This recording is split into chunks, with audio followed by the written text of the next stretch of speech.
अस्सलाम वालेकुम। आज मेरा ये वीडियो बनाने का मकसद 3 बातें लेके है, जो 3 बातें आज कई टाइम से मैं देख रहा हूँ। और कल मेरा जन्मदिन था तो मैं और मेरी पूरी टीम नजीब मुल्ला हम लोग हॉस्पिटल में गए थे। तो एक जो बात है हॉस्पिटल को लेकर है, एक यहाँ की बिल्डर माफिया को लेकर है और एक जो है यहाँ के हॉकर माफिया को लेकर है। तो कल सबसे पहले मैं इम्पोर्टेंट उसको देता हूँ जो हॉस्पिटल का मामला। हॉस्पिटल के मामले में कल हम लोग जब गए हॉस्पिटल में, मेरा जन्मदिन था तो मेरे जन्मदिन में हम लोग फ्रूट वगैरह बांटने गए थे। तो वहाँ पर मैंने देखा कि 90% पेशेंट लोग की ये कंप्लेंट दी कि हमारा कुछ भी इलाज करने से पहले हमें 3 से 4 दिन पहले यहाँ रुकना पड़ता है,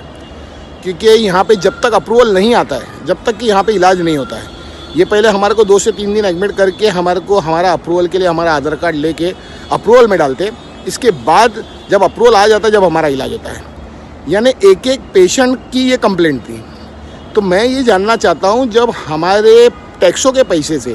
जो 154 करोड़ रुपए जो हमारे टैक्स जो म्यूनसिपाल्टी ने हमारे टैक्सों के पैसे से निधि पास करके ये हॉस्पिटल बना के दिया, तो ये हॉस्पिटल जब हमारे पैसों से बना के दिया गया और फिर हमारे जो मरीज़ आ रहे, तो वो मरीज़ को यहाँ पे 4-4 दिन 3-3 दिन रुकना क्यों पड़ रहा है? यानी हमारे पैसे से बनाया हॉस्पिटल हमारी सुविधा के लिए होना चाहिए, जबकि ये हो गया है जो प्राइवेटेशन जिनको दिए वो उन्होंने अपनी सुविधा के लिए बना लिए कि पेशेंट आएगा, पेशेंट को 3 से 4 दिन पहले यहाँ पे लेटना पड़ेगा, इसके बाद जब अप्रूवल आएगा तो अप्रूवल के बाद उसका इलाज शुरू होगा। तो ऐसे में अगर पेशेंट की कुछ ज़्यादा तबीयत ख़राब हो जाती है या कुछ हो जाता है तो उसका जिम्मेदार कौन है? जब 154 करोड़ रुपए हमारे पैसे के जो टैक्स जो म्यूनसिपाल्टी ने हमारे टैक्स के पैसे की निधि लगा के आपको हॉस्पिटल बना के दी है, तो वो टैक्स के पैसे से जब लेने के बावजूद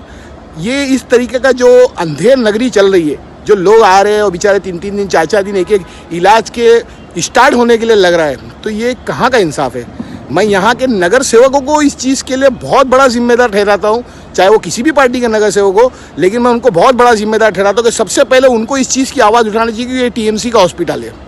और दूसरा, यहाँ के जो आमदार साहब थे, जो आमदार साहब ने बोले कि वो फुल फ्लैश में चालू हुआ, ये कैशलेस है, तो ये कैशलेस कैसा कैशलेस है कि मतलब 4 दिन सोने के बाद आपके लिए कैशलेस होगा? यानी आपका इलाज तो 4 दिन के बाद ही होगा, तो इसको कैशलेस नहीं कहा जाता है। ये है एक बहुत बड़ा फेलियर है हमारे यहाँ का। और मैं उनको भी बोलूँगा, मैं मेरे जो जिनकी टीम से मैं हूँ नजीब मुल्ला से, मैं उनको भी बोलूँगा कि आप इसके लिए आवाज़ उठाओ, क्योंकि आप टीएमसी के अंदर हो तो आप टीएमसी में आवाज़ उठाओ कि ये कैसी धांधली चल रही है कि लोगों को अपना इलाज कराने से पहले 3 से 4 दिन यहाँ पे अप्रूवल के लिए वेट करना पड़ता है। एक बच्ची वहाँ पे मिली जो कॉलेज स्टूडेंट थी, उसने बताया कि भाई मेरे को 4 दिन पहले मैं जब एडमिट हुई तो मेरे को बोला आपका अप्रूवल आएगा तो इलाज शुरू होगा। फिर इसके बाद अब इसको बोले कि बायोकेमिस्ट्री का, जब वो जाकर उससे पूछी कि भाई अभी तक 4 दिन तो हो गए लेकिन अब तक अप्रूवल क्यों नहीं आया, तो बोला आपका बायोकेमिस्ट्री करना पड़ेगा, इसके बाद आपका इलाज शुरू होगा। तो उसने बोली ये मेरे को पहले क्यों नहीं बताया, मैं कॉलेज स्टूडेंट्स हूँ, तो मैं कॉलेज की मेरी मतलब वो पढ़ाई ख़त्म करूँ। तो ये किस तरीके का धांधली चल रही है? वहाँ की जो काम करने वाली है उनको 12 घंटे का 12,000 रुपये पगार मिल रहा है, तो ये कहाँ का इंसाफ है? मेरे को ज़रा ये बताओ, जब हमारे पैसों से हमारी निधि से जो टैक्स वसूल करे और टैक्स से तुम्हारे को निधि मिली है, वो निधि से तुमने हमारे को हॉस्पिटल दिया, उसको भी प्राइवेटेशन करके फिर ये हाल कर दिया हमारा कि 4-4 दिन हमें हॉस्पिटल में सोना पड़ रहा है। ये बहुत बड़ा फेलियर है, चाहे उसके अंदर आमदार हो, खासदार हो, नगर सेवक हो, सारों का फेलियर है। मैं कहता हूँ इसके लिए हमारी आवाम को इसका एक आवाज़ उठाकर इसको लाना पड़ेगा रोड पे कि ये एक तरीके का हमारे साथ अत्याचार किया जा रहा है, इस अत्याचार को रोका जाए। दूसरा एक मामला जो बिल्डर माफिया, मुमरा के अंदर बिल्डर माफिया इतनी ज़ोरों शोरों में चल रहा है कि जिसकी कोई लिमिट नहीं। अब तो यहाँ तक के धांधली हो गई है कि हर एक आदमी अपने अभी वार्ड के अंदर जगह नहीं बची है, उसकी बिल्डिंग बनाने की जगह नहीं बची है, बहुत कम बची है ना, तब उसके लिए क्या कर रहे हैं, जो पुरानी बिल्डिंग है उसको टीएमसी के थ्रू नोटिस लगाई जाती है कि भाई ये इसको वो बता दो कि ये धोखादायक हो गई है, कभी भी गिर जाएगी। और फिर धोखादायक के नाम पे फिर वो चलता है बिल्डर माफिया का धंधा।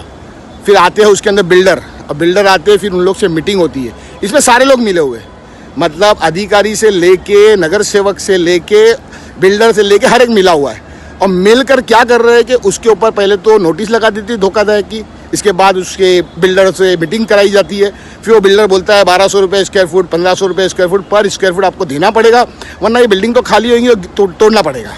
तो बेचारे डर के अपना आशियाना बचाने के लिए 1200-1500 जो भी स्क्वायर फुट उनमें डन होता है वो देने तैयार हो जाते हैं। फिर इसके बाद वो जो 4 माले की बिल्डिंग रहती है उसको तोड़ के बाकायदा 8 माले की बिल्डिंग बनाता है बिल्डर, और उनसे तो पैसा लेता ही है।